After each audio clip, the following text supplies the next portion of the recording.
Good afternoon. I'm Tim Fullerton, the Director of Digital Strategy here at the U.S. Department of the Interior. We want to welcome you to the roof of the main interior building here in beautiful Washington, D.C. We're going to try something a little bit different and do it up here today and give you some of our great public lands right behind us with the Washington Monument here. We're very fortunate to have Secretary Jewell with us today for the next 30 to 35 minutes, who will be answering your questions over the next half hour or so on a variety of topics, but most importantly, Saturday will be the 20th time that we've had the National Public Lands Day, which is a big day on public lands across the country. Hundreds of thousands of people volunteer. It's a great opportunity to get out there and do some good on public lands. So please feel free to use the chat right on the screen here, and we've also got some emailed questions as well. But first, I want to turn it over to Secretary Jewell to provide some opening remarks. Secretary Jewell. Thanks, Tim, and thanks to all of you for tuning in to this live chat. It's difficult to get around this great landscape and see everybody, and it's really wonderful to have colleagues like Tim that facilitate technology so that I do get a chance to hear directly from you and the questions that you'd like to ask me about the broad world that is the Department of the Interior. I do want to say that one of my favorite days of the year is coming up this Saturday, and that is National Public Lands Day. Over the course of a number of years, I've had the privilege of volunteering a great deal on our public lands, and I want to thank the National Environmental Education Foundation that started National Public Lands Day 20 years ago so that we could connect so many people to our public lands. I think their first Public Lands Day was very small. Coming up, we're looking at 180,000 volunteers for this year, and they'll be at about 2,200 sites. And I went to just cruise around their website before this presentation today, and their tagline for this Saturday is Helping Hands for America's Lands. So I encourage you, as I did, to go to their website, publiclandsday.org, and you can see just by clicking on your state what's happening close to you. And I hope that you will join me in getting out and doing a little sweat equity on our nation's public lands. This Saturday, I get to go to Atlanta, where I'm going to be working on the Martin Luther King Jr. National Historic Site, and that will be the childhood home of Dr. King. I'll be at the Ebenezer Baptist Church as well. We're going to be doing weeding and painting and mulching and picking up garbage. But most importantly, when you get out and you connect to public lands, you never look at that site in the same way. You'll never look at Dr. King's memorial in the same way if you get out there and you work on it, and that's true for public lands around the country. So I hope that you will join, just as people did last year, picking up garbage, and I think we had many tons, 500 tons of garbage picked up last year, 23,000 pounds of invasive species removed, and the invasive species are everywhere. At this time of climate change, at this time of tight budgets, volunteerism makes a huge difference. So I do hope that you'll get out and join me, and maybe take a young person by the hand to give them an introduction to our public lands as well. So with that little commercial for getting out and volunteering on the public lands, I'd be delighted to take your questions. So Tim, whether there's some online or if you've got some that were emailed in, fire away. Great. Well, we were inundated with questions, so we'll just get right ahead and start to it. This one is from Sal in Virginia. And they're asking, are there plans to increase access and bandwidth to social media and mobile phones in our parks and forests through cell towers and other devices? Do you believe that this is a positive direction for these places? You know, thanks, Sal in Virginia, for the question. There's no question that we are all tied into our mobile technology today. And while children are spending a lot of time in front of a screen in their recreational time, and I talk a lot about that, I also know that mobile technology and tablets and things like that can really help connect us to the natural world.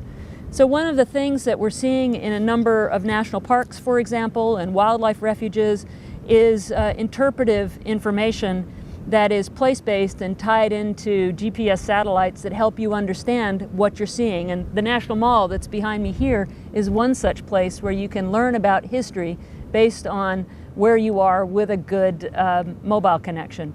So while it's not going to happen everywhere, and there are challenges with getting cell phone coverage, certainly in some of our more remote places, I would say that the Department of the Interior across our bureaus appreciates the importance of technology and how people interact with the natural world as well as with each other.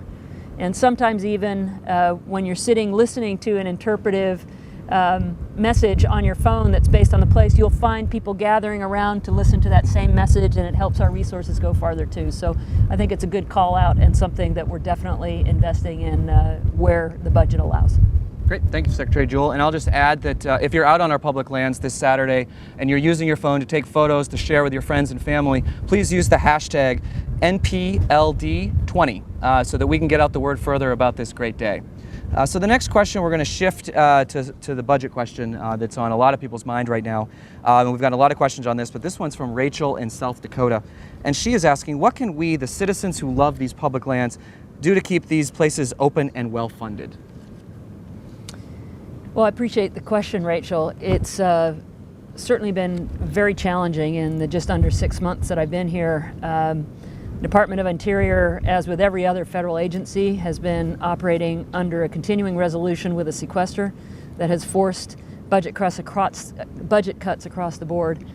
In many of our facilities, we see the highest levels of visitation and need during the summer, and our seasonal ranger force and our seasonal wildlife biologists, a lot of times young people who are looking potentially at building careers, have been the hit hardest by the sequester and the budget situation. So I would say that all of us need to make the case for the importance of public lands and the good work that's done by people on public lands. And one of the things that I say often in speeches is, when you see a federal employee, give them a hug or say thanks for the work that they do, because there's an awful lot of negative messages. And coming from the private sector, I can tell you that there's many hardworking people throughout the federal family that are trying to do good work for the common good, for tribal nations across this country, for public lands and wildlife and the diversity of species, as well as energy development and water and things that people care a great deal about. So we really need to get back to regular order in the budget. And we also will pledge to you that we will use our resources wisely. I'll bring my business experience to bear in making sure that we're spending our money efficiently, but we really can't do it when we're operating on a week-to-week basis with continuing resolutions without thoughtful strategy on how we manage our resources. Great. Thank you, Secretary Jewell. The next question is related to energy development on public lands, and this is also from Virginia, and it's from Keith. And he is asking, what are some of the ways that the department can balance energy development with the conservation of public lands in order to produce energy while also sustaining outdoor recreation? Well, I really appreciate that question. Balance is a key word. We are mandated by the various laws that govern the work of the Department of the Interior to be thoughtful and balanced in how we use the resources, particularly within the Bureau of Land Management and the Bureau of Ocean Energy Management. So that's onshore and offshore, where the lion's share of our resources are developed. Balance is important. There are places where nobody would want to see development. You can think of some of the iconic spots around the country, Grand Canyon, Yellowstone, Yosemite, but also places like the Arctic National Wildlife Refuge, which the President has made clear is not for energy development, and yet the National Petroleum Reserve Alaska, which we're working closely with indigenous communities there as well as the state to open a lot up for energy development. So we want to be thoughtful, and one of the priorities that I set for Interior in terms of how we look at the lands under our stewardship is developing a landscape level approach. So that's really understanding, where are the resources? Where are the sacred sites that are important to our nation's first people? Where are the areas that are critical habitat? How can we look at all of that on a landscape level so we focus on our energy development on areas where the conflict is lower, and we can help prioritize those areas that are really special because we understand them and can set them aside. So it's complicated, but balance is important, and we are committed to both, and we don't think that it has to be a trade-off. We think we can have both. Great. And that actually leads us into our next question, which we've gotten a lot of questions around climate change and the President's climate action plan. So this one is, generally speaking, what is Interior's role in helping to promote the President's climate action plan? Well, first, I'm proud to work for the president who stepped up in front of a national audience and laid out a climate action plan. We are really feeling the effects of climate change throughout the country, and certainly in the resources that Interior manages, whether it's intensely hot wildfires, as we still have burning just inside and outside of Yosemite National Park, whether it's droughts or floods, as we've seen droughts, floods, and fires in Colorado this year, and our thoughts are with people in Colorado as they dig out from the challenges that they had recently with floods.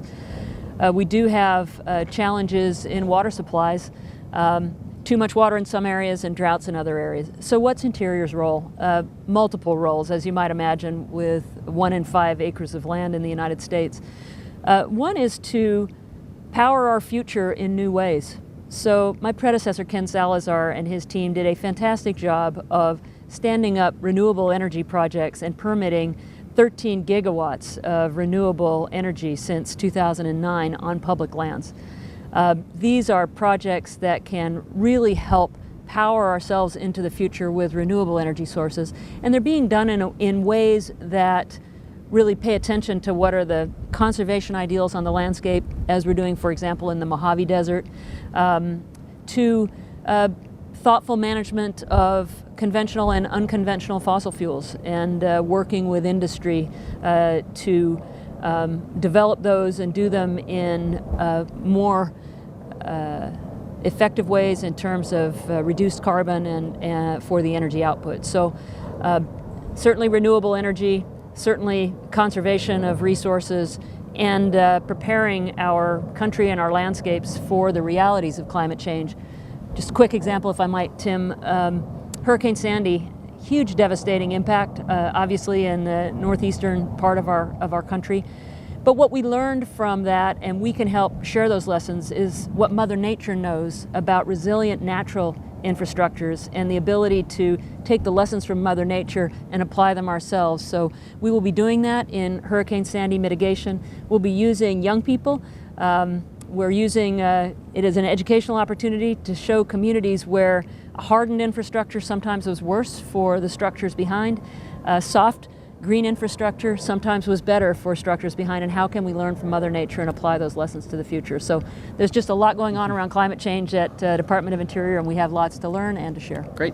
And if you're looking for more detailed information on our work on renewable energy and climate change in general, you can go to www.doi.gov and go to the What We Do section, and we have all kinds of information on there of the specific projects that we're working on all across the country. And if you're just joining us, I just want to remind you that we are sitting here with Secretary Sally Jewell, who is answering your questions on a variety of topics related to the department, but most specifically about the 20th National Public Lands Day, which is coming up this Saturday. We're going to stay on the climate change related question here, and this one is from John in Oregon, who's probably been deeply affected by this issue. The question is, what actions are planned and what plans are being activated to reduce catastrophic fire effects on our public lands? Well, I appreciate that from John, and I know you had a spectacular summer in the Northwest, I'm told, so I kind of missed my Northwest quadrant on a beautiful summer like you've just had.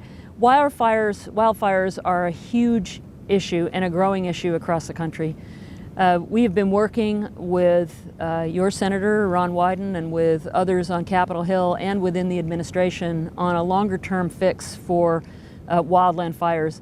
We treat emergencies like hurricanes and earthquakes and floods with emergency money, but we tend to treat wildfires within our regular budget. So when we do have really tough seasons, we end up focusing on suppression of the resource, putting out the fire, but it takes money from other parts of our programs, including removing hazardous fuels that can cause fires to burn hotter. As we become smarter as a people and land manager, you realize that natural fire is really important to managing an ecosystem, but when we go for years without natural fires, we end up with fires that are far more devastating. So we will be working closely with Capitol Hill and with the administration on a longer-term fix that enables us to be smarter about taking care of those landscapes, removing fuels, and not having to pull money out of the budget just to fight fires. The other thing I just want to say is for those people who love living in the woods, you do take on a personal responsibility of making sure you're clearing hazardous fuels around your structure as well, because so much of our firefighting money goes to protect what we're calling the wildland-urban interface. So I just encourage those of you that do have a place in the woods to help us out by removing the hazardous fuels on your property as well. Great, thank you, Secretary Jewell. And now, see, we're getting a lot of questions on the chat here. We're going to start off with one that we've gotten a lot of variations of, so we're going to wrap them all together. And this one is related to the National Academy of Science released a study on the Bureau of Land Management's Wild Horse and Burro program. What do you see as the future of the Wild Horse and Burro program at the Bureau of Land Management? You know, the challenge of how to effectively address rapidly growing population of wild horses and burros on public lands is one that I know a tremendous number of people in the country care a lot about, and tend to send me a lot of letters and ask a lot of questions, and I appreciate that. I appreciate the passion that there is around wild horses and burros in the West. I also know that the National Academy of Sciences study validated what the Land Management Organization has been saying, which is that the herds double in size every 3.5 years if left unchecked. So there were recommendations in the study with regard to birth control. It's an imperfect solution. The Bureau of Land Management has worked to try that out. They are analyzing the data in the study, and I really have encouraged them to figure out what they can do to manage this, where we can learn, not only from the National Academy of Sciences study, but also from the private sector. Are there more effective birth control methods that industry might be able to research that makes these things more effective?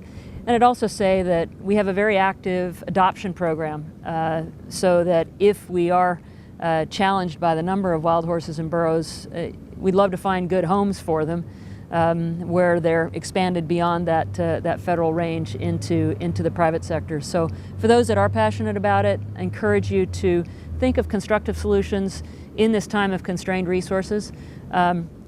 Think about opportunities to work with the private sector on birth control and other methods, and I will continue to work and encourage my colleagues at the Bureau of Land Management and other agencies to come up with a solution that is a long-term solution. But this has been going on a long time, Tim, so it's not going to be an overnight answer. Right, that's a good point. Well, thank you, Secretary Jewell. We're going to take another question now from the live chat, and this question is from David.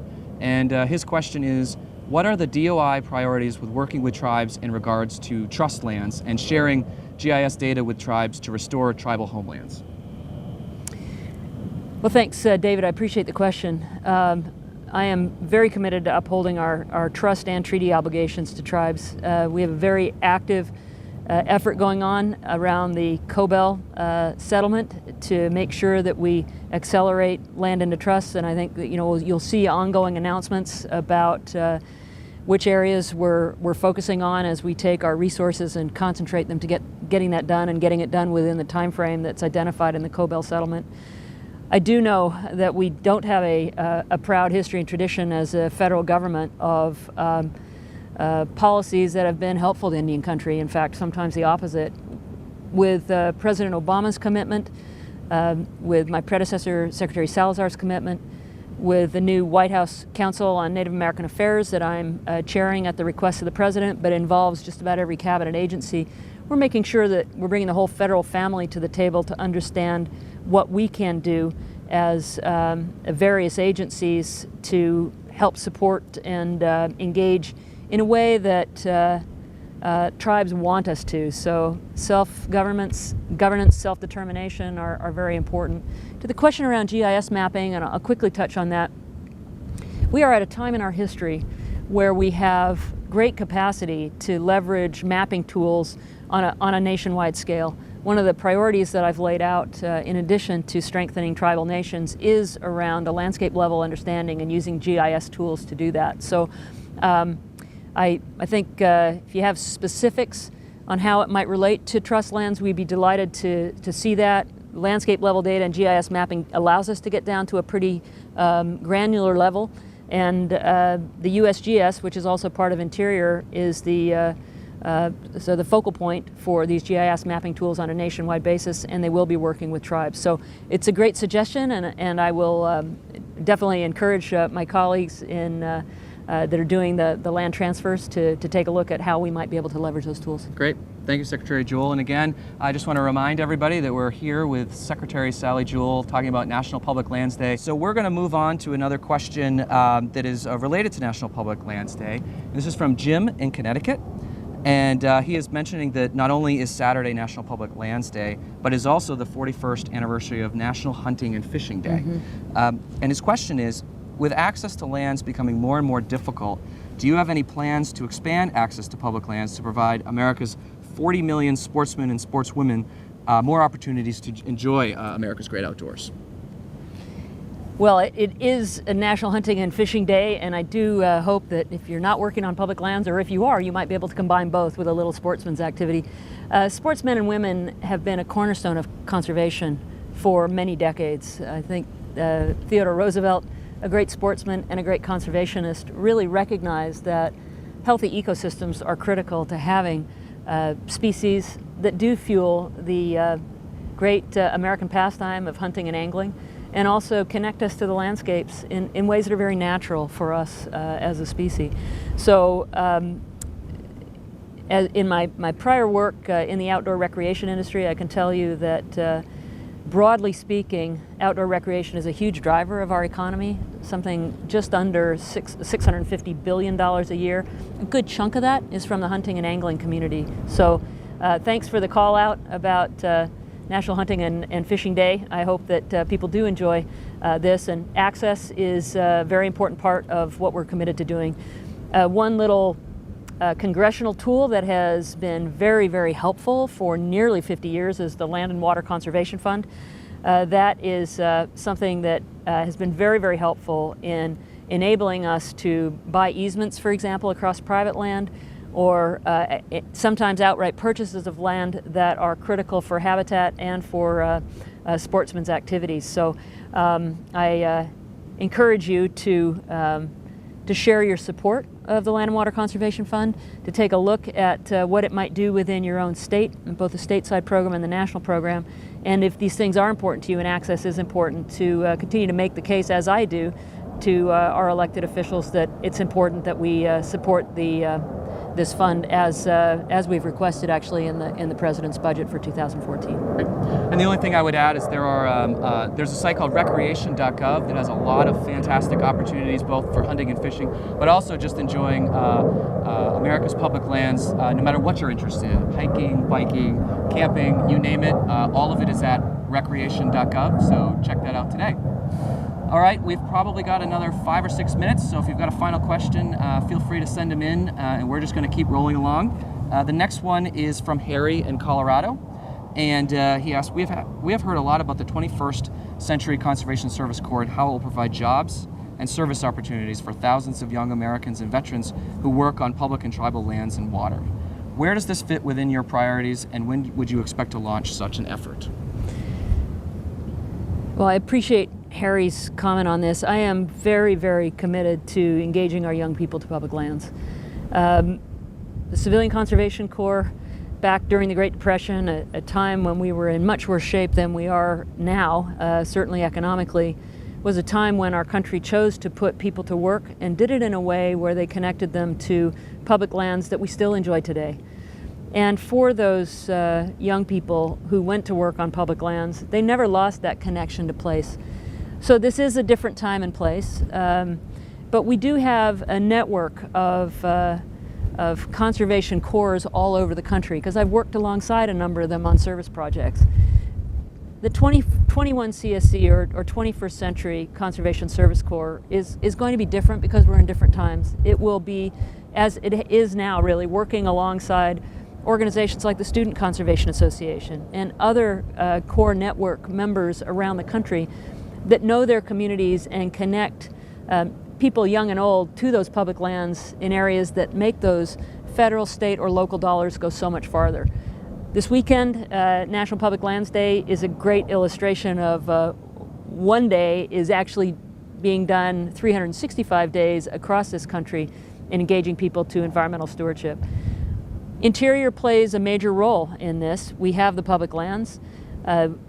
Regular order with the budget will actually enable us to put the volunteer coordinators in place to use the volunteers that choose to work on our lands. Right now, in a time of sequestration, we actually have more volunteers than we can always put to work because we are of the way our budget's not working right now. So we will be getting back to regular order, I hope.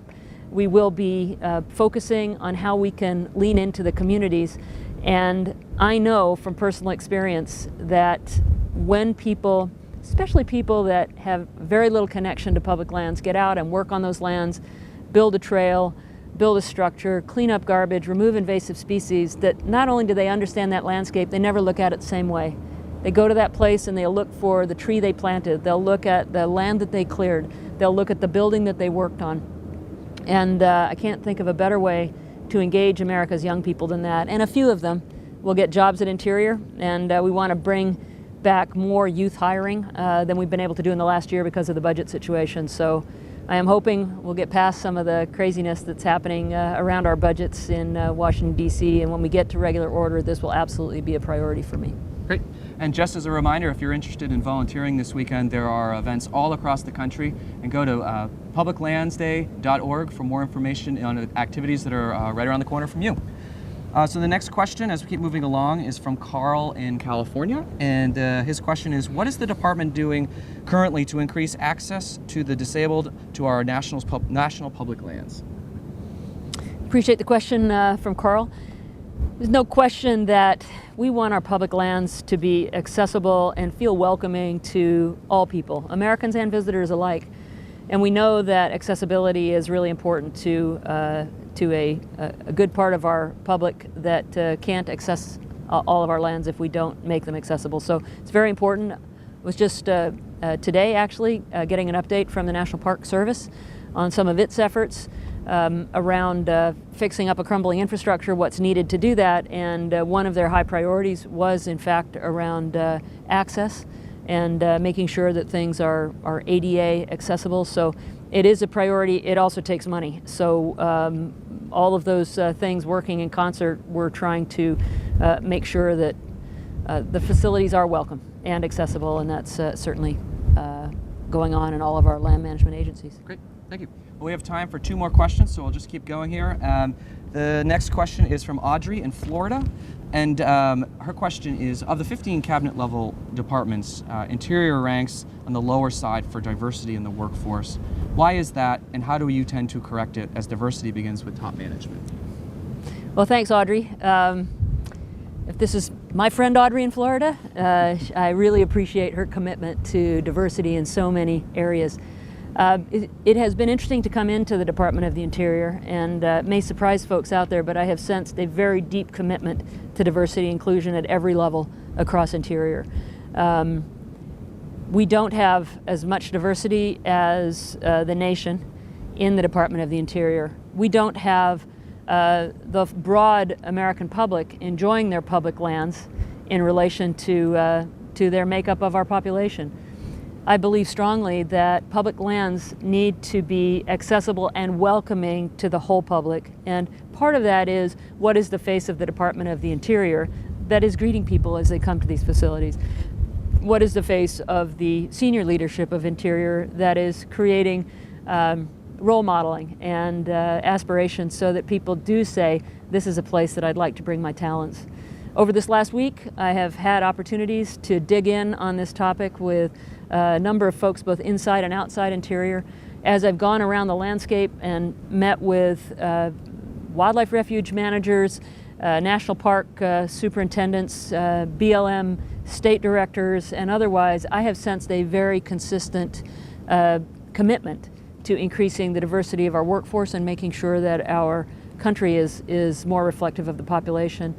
I'll also say, not to hark back on a consistent theme, but our youth hiring programs, which by the nature of the demographics of the population and the effort made across Interior, have been more diverse as we have welcomed young people into this organization that get us on the radar, and they're thinking about their college career, or they're in their college careers, and they're deciding What do I do? Well, maybe becoming a wildlife biologist is of interest because they've had a summer job with us.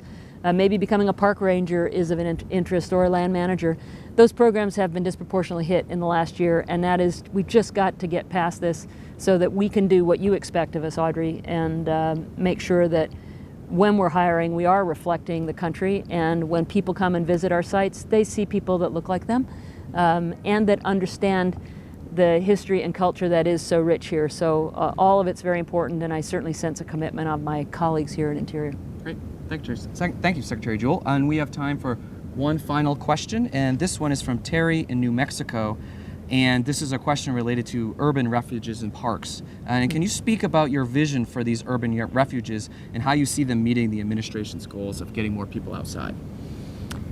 Well, one of the major trends going on around the country is urbanization.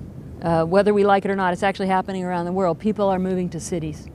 And when you combine that to the way we spend our time, how overscheduled we are, how much screen time we spend, how much time our children tend to spend in organized youth sports that maybe takes them away from the natural wonder of exploring the outdoors or creating their own games, we get a disconnect from nature that I believe is undermining one of the fundamental needs that we have as human beings, which is engaging with nature.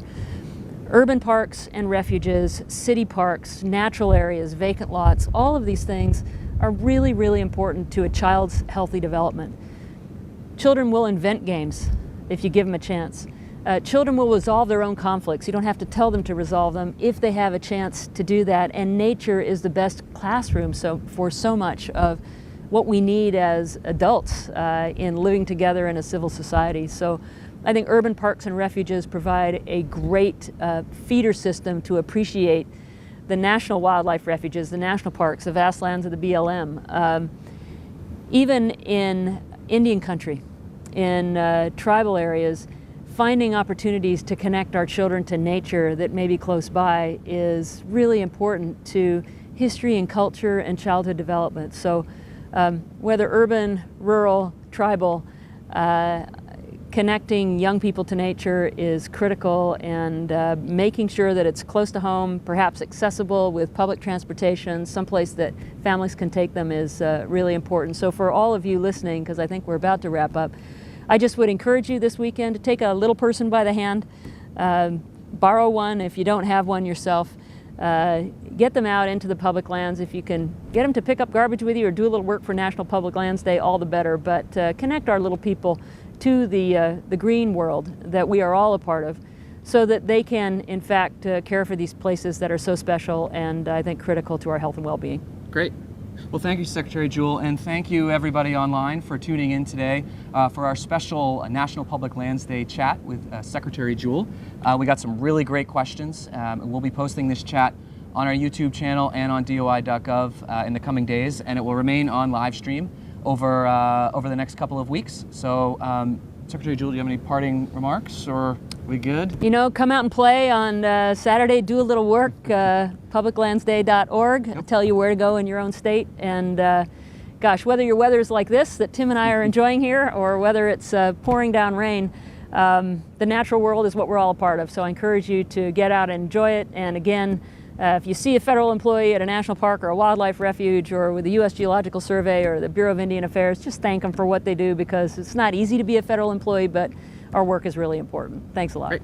And just as a final parting gift here, we had a project this summer called Summer in America's Great Outdoors, where we asked you to submit your photos of your favorite activities on all of our public lands across the country, and the response was unbelievable. Over 1,300 of you sent in photos, ranging from coast to coast, every state. It was an amazing to see them all come in. And so we're going to leave you now with some of the highlights that we received over the last few months. And this is just a rough cut, and we'll have another one up on our YouTube channel later this week, but this is a preview for you now. So thanks again for your time, and we look forward to talking to you again real soon. Thanks, Tim.